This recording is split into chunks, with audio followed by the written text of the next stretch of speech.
O Supremo Tribunal Federal decidiu não alterar uma decisão de um júri que absolveu um homem que tentou matar a ex-mulher a facadas. A defesa alegou que ele agiu em legítima defesa da honra. Esse tipo de justificativa para caso de feminicídio ainda é válido? Parece uma decisão tão antiga. Eu vou conversar agora com o doutor Rogério Cury, ele que é professor de Direito Penal do Mackenzie, para explicar essa decisão, doutor, que está gerando polêmica. Obrigado pelo tempo e a disponibilidade. Eu agradeço, boa noite a você, boa noite a todos os telespectadores. De fato, né, nós temos aí uma decisão que causa uma polêmica, mas tem explicação, viu? Doutor, e é isso que a gente quer tentar levar para o pessoal de casa para entender exatamente. Parece ser uma coisa complexa, mas vamos dar um pouquinho de aula. Eu quero entender junto com eles como que funciona esse processo. O caso em si é um caso onde houve uma tentativa de homicídio de um marido contra a ex-mulher. Então, hoje nós teríamos uma tentativa então, do que se chama de feminicídio, neste ponto. Ele foi julgado perante o tribunal do júri. Ele alegou, e aí é o ponto, lá na primeira instância, o tribunal do júri é composto por 7 pessoas do povo.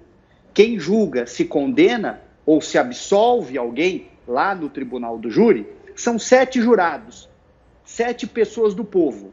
Em regra, não tem nenhuma formação jurídica.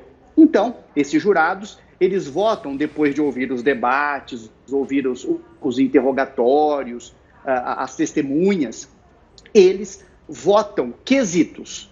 E eles só podem votar, e é importante isso, sim ou não, para cada pergunta. Neste ponto aqui, a defesa foi ao júri e disse, olha, ele tentou o homicídio, por quê?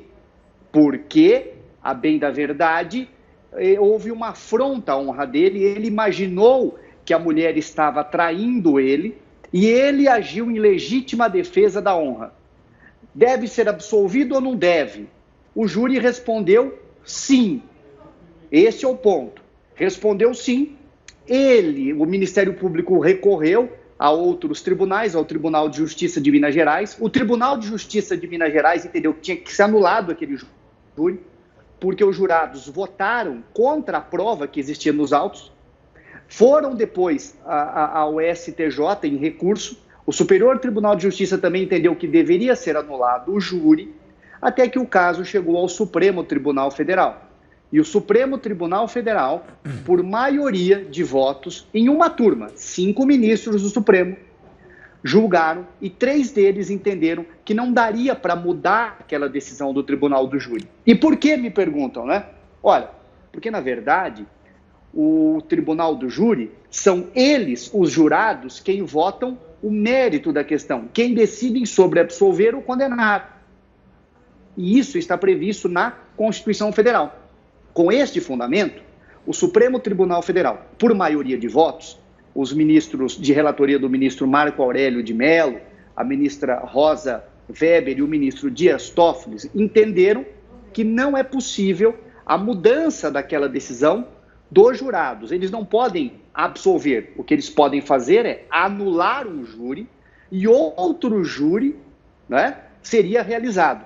Mas, no caso, eles entenderam que não poderiam absolver, porque a Constituição Federal, no artigo 5º, assim prevê. Então, mas é claro que nós não podemos mais hoje utilizar, com todo respeito, a legítima defesa da honra. Isso não mais existe, isso passou tempos muito antigos no Brasil. É importante dizer que a mulher não é, nunca foi e nunca será objeto de ninguém. Nós temos que punir duramente. E, de fato, legítima defesa da honra, né, ela não pode ser levada em consideração pelos nossos tribunais. Por quê? Porque isso já não está previsto na lei, não é aceito pela nossa doutrina, nem, inclusive, pela nossa jurisprudência. Foi um fato, eu posso dizer, isolado. Doutor, uma aula. Agradeço pelo tempo e a disponibilidade. Ficou fácil de entender e explicar essa decisão que é muito polêmica. Não dá para alguém cometer um crime e falar que está defendendo a própria honra. A gente está em 2020, parece coisa da década de 70, onde os homens faziam isso quando se encontravam num cenário horrível. Obrigado pelo tempo e a disponibilidade, doutor. Até breve.